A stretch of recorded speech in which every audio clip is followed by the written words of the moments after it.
वीरों का कैसा हो बसंत, आ रही हिमालय से आवाज, है उदध गरजता बार बार, वीरों का कैसा हो बसंत। नमस्कार, जय हिंद, वंदे मातरम। प्यारे साथियों, एम गुरुकुल पर मैं अंकित आप सभी साथियों का हार्दिक स्वागत करता हूं, हार्दिक अभिनंदन करता हूं। साथियों, जैसा कि आप सभी को पता है कि आपका यूपी एग्जामिनेशन की डेट आपकी क्लियर हो चुकी है और बहुत जल्द ही आपका जब पेपर होने वाला है, तो इसी कंटिन्यू करते हुए हम लोग आज के जीके और जीएस के वेरी मोस्ट इंपॉर्टेंट क्वेश्चंस को देखने का प्रयास करेंगे इस वीडियो के माध्यम से। उम्मीद करते हैं कि यह प्रश्न आप सभी को बहुत ही अच्छे से समझ में आएंगे, क्योंकि ये आपके प्रीवियस ईयर पे सारे प्रश्न आधारित है। और चलते हमने आज की वीडियो का हम लोग शुभारंभ करते हैं। आज का पहला सा शानदार सा क्वेश्चन आपकी प्यारी सी स्क्रीन पर ये रहा। पहला क्वेश्चन आपका कह रहा है कि हाइड्रोपोनिक्स से आशय है, ठीक है। हाइड्रोपोनिक्स से आशय है। पहला ऑप्शन कह रहा है आपका जल रहित कृषि। दूसरा ऑप्शन कह रहा है बिना मृदा के फसल उगाना। ऑप्शन नंबर तीसरा कह रहा है मधुमक्खी पालन। या ऑप्शन नंबर चौथा कह रहा है एग्रो फॉरेस्ट्री यानी कृषि वानिकी। तो आपको बताना है कि हाइड्रोपोनिक्स से क्या आशय है, ठीक। हाइड्रोपोनिक्स है क्या, तो आपके फसल उत्पादन की एक नई पद्धति है। इसके अंतर्गत क्या किया जाता है, जैसा कि आप लोग फिगर में देख सकते हैं कि इसमें क्या किया गया, पाइप के माध्यम से जो उसमें कुछ कंकड़ और रेत डाल करके ये फसलों को उगाया जाता है।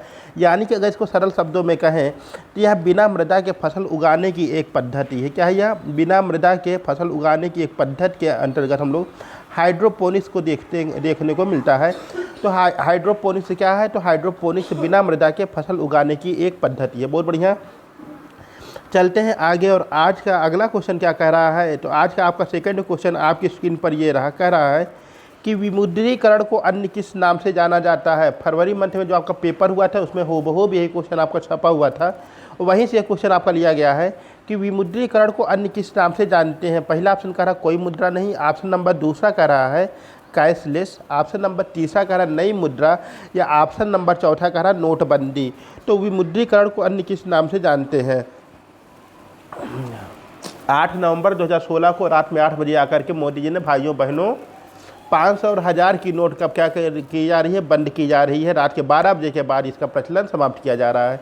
तो विमुद्रीकरण से क्या आशय है, विमुद्रीकरण से अगर हम लोग सरल शब्दों में कहें तो विमुद्रीकरण से जो आशय हो जाता है वह हो जाता है आपका ऑप्शन नंबर चौथा यानी कि नोटबंदी। क्या हो जाता है? नोटबंदी। जब बाजार में प्रचलित मूल्य के वर्ग के नोटों को समाप्त करके उसकी जगह पर नए मूल्य वर्ग के नोट को जारी किया जाता है, तो आपका मूल्य क्या वो आपका विमुद्रीकरण के अंतर्गत आता है। तो विमुद्रीकरण को अन्य किस नाम से जानते हैं, तो इसको हम लोग नोटबंदी के नाम से जानते हैं। बहुत बढ़िया, चलते हैं आगे। और आज का तीसरा क्वेश्चन कह रहा है कि विश्व स्वास्थ्य संगठन का मुख्यालय है। पहला ऑप्शन कह रहा है पेरिस फ्रांस। दूसरा कह रहा है एम्स्टर्डम नीदरलैंड। ऑप्शन नंबर तीसरा कह रहा है जिनेवा स्विट्जरलैंड। या ऑप्शन नंबर चौथा कह रहा है ब्रुसेल्स बेल्जियम। तो आपको बताना है विश्व स्वास्थ्य संगठन का मुख्यालय कहाँ पर है।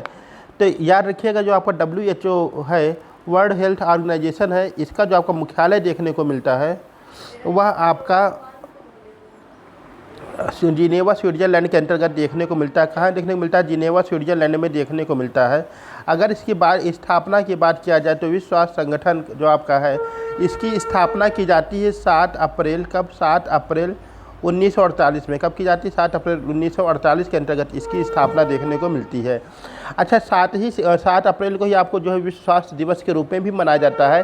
तो विश्व स्वास्थ्य संगठन का मुख्यालय कहाँ पर है? यह हो जाएगा आपका जिनेवा स्विट्जरलैंड। चलते हैं आगे आज के अपने नेक्स्ट क्वेश्चन पर। और नेक्स्ट क्वेश्चन कह रहा है बहुत ही इंपॉर्टेंट क्वेश्चन है और एक कहा जाए कुछ नया क्वेश्चन के रूप में देखने को मिल सकता है कि मलंग बाबा किसका उपनाम था। क्या मलंग बाबा किसका उपनाम था? ऑप्शन नंबर पहला कह रहा है रविन्द्रनाथ ठाकुर जी। दूसरा कह रहा है ठक्कर बापा। तीसरा ऑप्शन कह रहा है महात्मा गांधी। या चौथा कह रहा है सुभाष चंद्र बोस जी, ठीक। तो मलंग बाबा किसका उपनाम था, यह आपके लिए नया क्वेश्चन हो सकता है। तो इसका जो आपका करेक्ट आंसर बनने वाला है वह हो जाएगा आपका महात्मा गांधी। क्या है? महात्मा गांधी को मलंग बाबा की उपाधि दी गई थी, उपनाम से जाना जाता था। 1930 के अंदर कब 1930 के अंदर कबिलियाई द्वारा इन्हें जो है मलंग बाबा की उपाधि दी जाती है। तो 1930 में मलंग बाबा की उपाधि किसे दी गया था, उपनाम किसे दिया गया था? तो कबीलियाई समुदाय के द्वारा महात्मा गांधी जी को मलंग बाबा की उपाधि दी गई थी। चलते हैं आगे आज के अपने नेक्स्ट क्वेश्चन पर, और नेक्स्ट क्वेश्चन बहुत ही इंपॉर्टेंट क्वेश्चन है आपका। कह रहा सर्वप्रथम वंदे मातरम यानी कि आपका राष्ट्रीय गीत जो है वंदे मातरम कांग्रेस के किस अधिवेशन में गाया गया था? पहला कह रहा 7वां अधिवेशन आपका जो आपका 1891 में हुआ था। दूसरा ऑप्शन आपका कह रहा है कि 12वां अधिवेशन जो 1896 के अंतर्गत हुआ था। आपका जो तीसरा ऑप्शन दे रखा है 26वां ऑप्शन, यह आपका 1911 में हुआ था। और 31वें ऑप्शन की 31वां आपका हुआ था 1916 में। ठीक है, तो आपको बताना है कि इसमें जो है सर्वप्रथम आपका वंदे मातरम कब गाया गया था। बोले तो इसका देखिए जो करेक्ट आंसर बनने वाला है वह बन जाएगा आपका ऑप्शन नंबर दूसरा 12वां अधिवेशन। कौन सा? आपका 12वां अधिवेशन आपका 1896 के अंतर हुआ था, और इसकी जो अध्यक्षता किए थे वो रहमतुल्लाह साइनी जी किए थे, और यह जो है कोलकाता में आयोजित किया गया था। तो 12वां अधिवेशन 1896 रहमतुल्लाह साइनी जी के द्वारा, और यह कोलकाता में हुआ था। इसी में सर्वप्रथम वंदे मातरम गाया गया था। अगर 26वां अधिवेशन की बात किया जाए तो 26वां अधिवेशन आपका 1911 में होता है। अध्यक्ष होते हैं विश्व नारायण धर जी, और यह भी आपका अधिवेशन कोलकाता के अंतर्गत होता है। लेकिन यहाँ क्या किया गया था कि यहाँ सर्वप्रथम आपका राष्ट्रगान जनगण मन गाया गया था। तो इस तरह से आपका ऑप्शन नंबर बी और ऑप्शन नंबर सी दोनों आपका वेरी वेरी मोस्ट इंपॉर्टेंट है। 12वां अधिवेशन 1896 रहमतुल्लाह साइनी जी कोलकाता में हुआ था, और इसी में सर्वप्रथम वंदे मातरम यानी कि जो आपका राष्ट्रीय गीत है यह गाया गया था। और 26वें में आपका जो है यह आपका राष्ट्रगान जनगण मन गाया गया था। बहुत बढ़िया, चलते हैं आगे आज के अपने नेक्स्ट क्वेश्चन पर। और आज का नेक्स्ट क्वेश्चन क्या कह रहा है? तो आज का नेक्स्ट क्वेश्चन आपका कह रहा है कि राष्ट्रीय ग्रामीण विकास संस्थान कहाँ स्थित है? ऑप्शन नंबर पहला कह रहा नई दिल्ली, ऑप्शन नंबर दूसरा कह रहा मुंबई, ऑप्शन नंबर तीसरा कह रहा कानपुर, या ऑप्शन नंबर चौथा कह रहा हैदराबाद। तो आपको बताना कि राष्ट्रीय ग्रामीण विकास संस्थान कहाँ स्थित है। ऑप्शन पहला नई दिल्ली, ऑप्शन दूसरा कह रहा मुंबई, ऑप्शन नंबर तीसरा कह रहा कानपुर, या ऑप्शन नंबर चौथा आपका कह रहा हैदराबाद।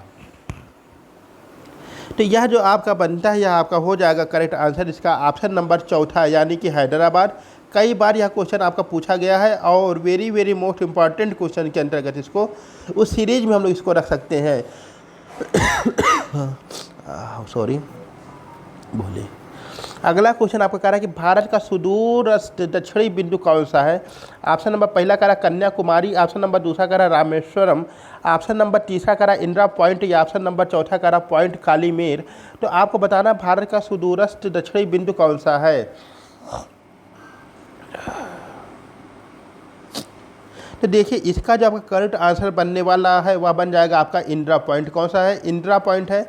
अगर इसकी बात किया जाए कि इंदिरा पॉइंट कहाँ पर स्थित है, तो जो आपका अंडमान निकोबार द्वीप समूह है इसके दक्षिण में जाएंगे करीब 128 किलोमीटर की दूरी पर, वहाँ पे आपका भारत का सबसे दक्षिणतम बिंदु इंदिरा पॉइंट के रूप में देखने को मिलता है।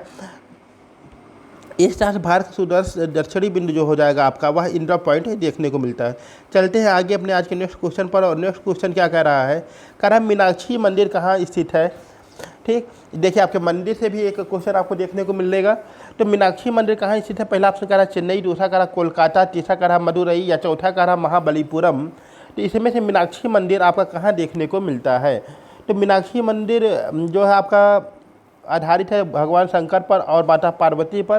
तो मीनाक्षी मंदिर आपका कहाँ पर देखने को मिल जाता है? यह आपका ऑप्शन नंबर तीसरा मदुरई तमिलनाडु में देखने को मिलता है। कहाँ देखने को मिलता है?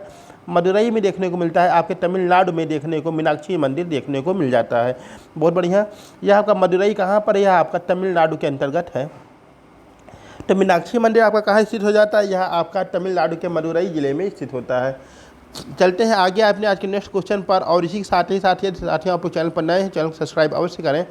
अगला क्वेश्चन बहुत ही शानदार सा क्वेश्चन कह रहा है और बहुत ही एवरग्रीन क्वेश्चन आपका है, कई बार आपके एग्जाम में पूछा गया है।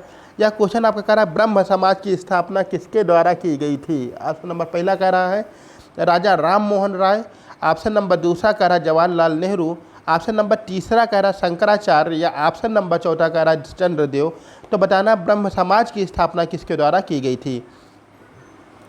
तो देखिए ब्रह्म समाज की आपकी स्थापना होती है 1828 में। कब होती है? 1828 के अंतर्गत होती है। और किसके द्वारा की जाती है? तो यह आपके राजा राम मोहन राय किसके द्वारा? राजा राम मोहन राय जी के द्वारा की जाती है, यानी कि आपका पहला ऑप्शन जो हो जाएगा वो आपका करेक्ट आंसर बन जाएगा। तो ब्रह्म समाज की स्थापना की जाती है राजा राम मोहन राय जी के द्वारा। अब कब की जाती है? यह की जाती है आपके 1828 के अंतर्गत देखने को मिलती है ब्रह्म समाज की स्थापना।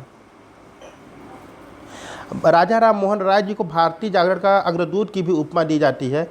तो ब्रह्म समाज की स्थापना जो आपकी की जाती है, की जाती है राजा राम मोहन राय जी के द्वारा। कई बार यहाँ पर क्वेश्चन पूछा गया है, इस वजह से very very most important question के अंतर्गत शामिल हो जाता है।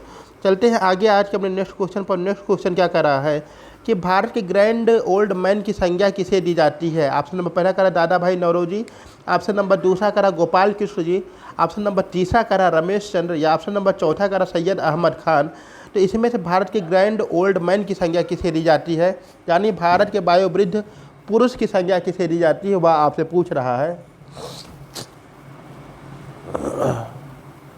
तो इसका जो करेक्ट आंसर बनने वाला या बन जाएगा आपका ऑप्शन नंबर पहला दादा भाई नौरोजी। किसको? दादा भाई नौरोजी को भारत के ग्रैंड ओल्ड मैन की संज्ञा दी जाती है। चलते हैं आज के अपने अगले क्वेश्चन पर। और आज का अगला क्वेश्चन क्या कर रहा है कि पंजाब केसरी किसका उपनाम था? क्या पंजाब केसरी किसका उपनाम था? ऑप्शन नंबर पहला कह रहा भगत सिंह, ऑप्शन नंबर दूसरा कह रहा रणजीत सिंह, ऑप्शन नंबर तीसरा कह रहा लाला लाजपत राय, या ऑप्शन नंबर चौथा कह रहा लाला हरदयाल।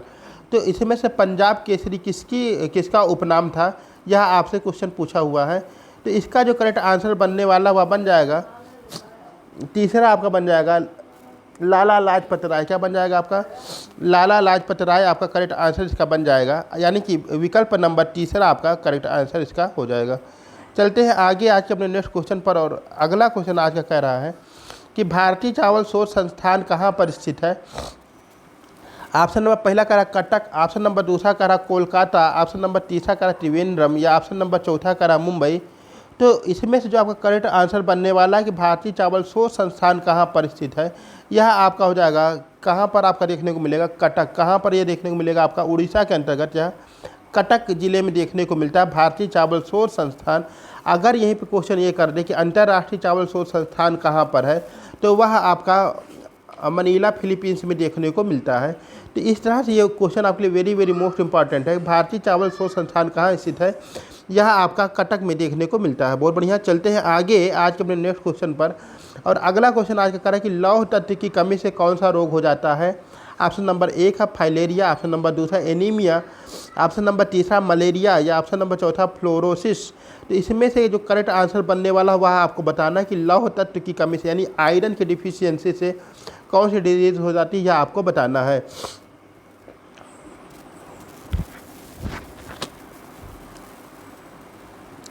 तो इसका जो करेक्ट आंसर बनेगा वह बन जाएगा आपका खून की शरीर में जब कमी हो जाती है उसको कहते हैं एनीमिया। क्या कहते हैं? एनीमिया।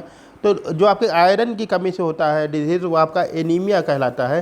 तो इस तरह से देखा जाए लौह तत्व की कमी से कौन सा रोग होता है, तो आपका एनीमिया आपका विकल्प सही जवाब हो जाएगा।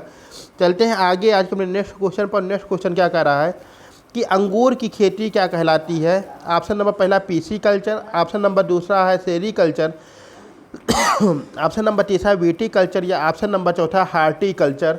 तो इसमें से जो आपका करेक्ट आंसर बनेगा वह क्या हो जाएगा, वह आपको बताना कि अंगूर की खेती क्या कहलाती है। तो अंगूर की खेती को हम लोग वीटी कल्चर के अंतर्गत रखते हैं। किसके अंतर्गत रखते हैं? वीटी कल्चर के अंतर्गत रखते हैं अंगूर की खेती को, कि अंगूर की खेती आपकी वीटी कल्चर कहलाती है। पीसी कल्चर के अंतर्गत आपका मत्स्य पालन का अध्ययन किया जाता है। सेरी कल्चर के अंतर्गत आपके रेशम कीट पालन का अध्ययन किया जाता है।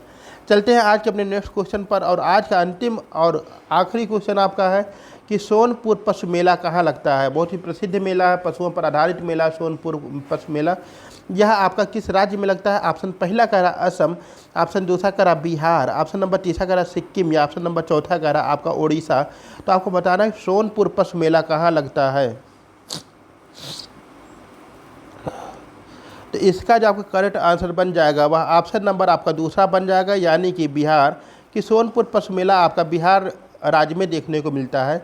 इस तरह से हम लोग जीके जीएस के वेरी वेरी मोस्ट इंपॉर्टेंट अपने क्वेश्चन को देखने का प्रयास करते हैं। उम्मीद करते हैं वीडियो आप सभी को पसंद आई होगी और अपने सुझाव कमेंट बॉक्स में अवश्य बताएंगे। मिलते हैं अपने अगली वीडियो में, तब तक के लिए नमस्कार।